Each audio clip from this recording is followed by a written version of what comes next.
So 18 years old, you decide to go pro. And at that point, you're all in. Yeah. And you start out as a super featherweight originally. Yeah. Okay. How much did you weigh back then? I was going to the weigh about 128, 129. Okay. So you turn pro, and your first 3 fights was Alante Davis, David Warren Huffman, and Ramon Flores. Yeah. And you knock out all 3 of them in the first round. Yeah. How crazy was that? I was just living in the moment, man. For me, back then, I didn't care for money. I didn't care for the money because I understood all I got to do is do what I got to do, and the money gonna be there. For me, I was just in love with boxing so much that I didn't care for money. That's why when people see me, like, I fight on Saturday night and I'll be right back in the gym on Monday. Yeah, I was chasing a dream. I knew I had a lot to do. How did it feel to win your first professional fight? It was surreal, man. It was crazy. It was crazy. That shit was only 30-something seconds. 20-something seconds. So really just like on some Mike Tyson shit, you just came in, knocked him out, and then boom, done. Yeah. It was a bad knockout too. He fell on his face, he was out. Like when you first got into it, because everyone kind of models their career, with someone else. Was there a certain boxer originally that you were like, yo, I want to be like this dude, or I want to be like this dude? The first guy I looked up to was a guy named, he became a world champion. He's under my stable too. Rashi Warren, everybody call him Nuke. He gave me my first whooping ever. He gave me my first ass whooping ever too. First day in the gym. He was 9, I was 6. So they put me in there with the best 8-year-old they had, and I trashed him. And then everybody started calling out, Nuke, Nuke, Nuke. So a little ugly little dude with braids come jump in the ring. He about my size though. He jumped in the ring, he got on Jordans, and he fucked me up bad. I was crying and shit, but I was in the gym ever since. But that was my first role model. That was my first everything. To this day, I still call him big bro. I still look at him as big brother. No matter I got more money, I done did more, whatever, I still respect him the same way. And then it became Ricardo Williams, who was a silver medalist from Cincinnati, Ohio. He was in our gym too. And then once I turned 12, I saw 12. I saw Floyd Mayweather fight for the first time, and then it was just over. It was over after that. Yeah.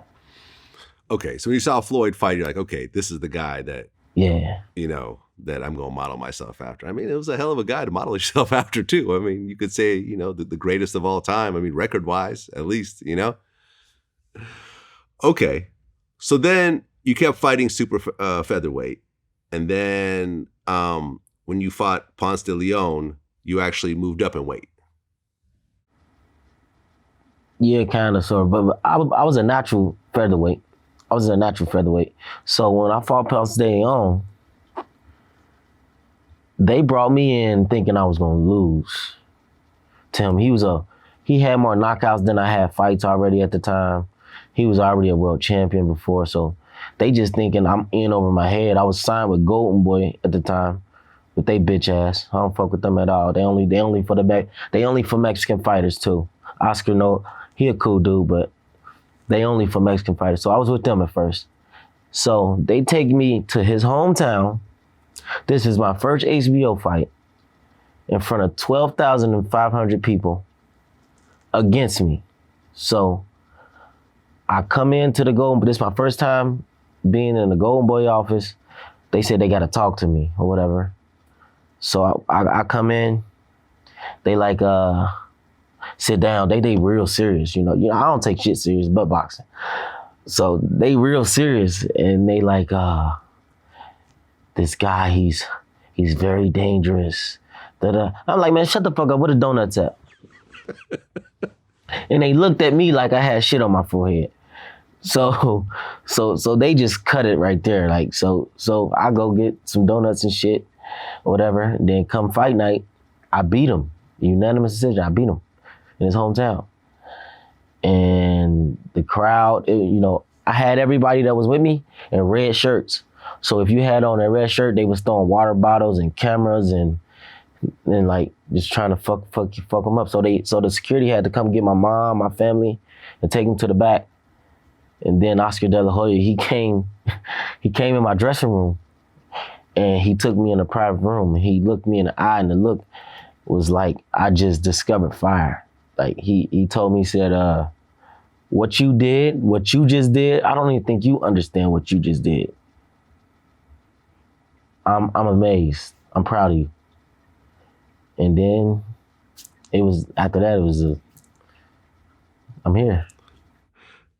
So you said the Golden Boy are a bunch of bitches, but you're cool with Oscar De La Hoya. Yeah, I fuck with Oscar De La Hoya, but as far as being, I really got to meet him. He a real good dude. But the way they do their business over there, they for the Mexicans. They're for the Mexicans.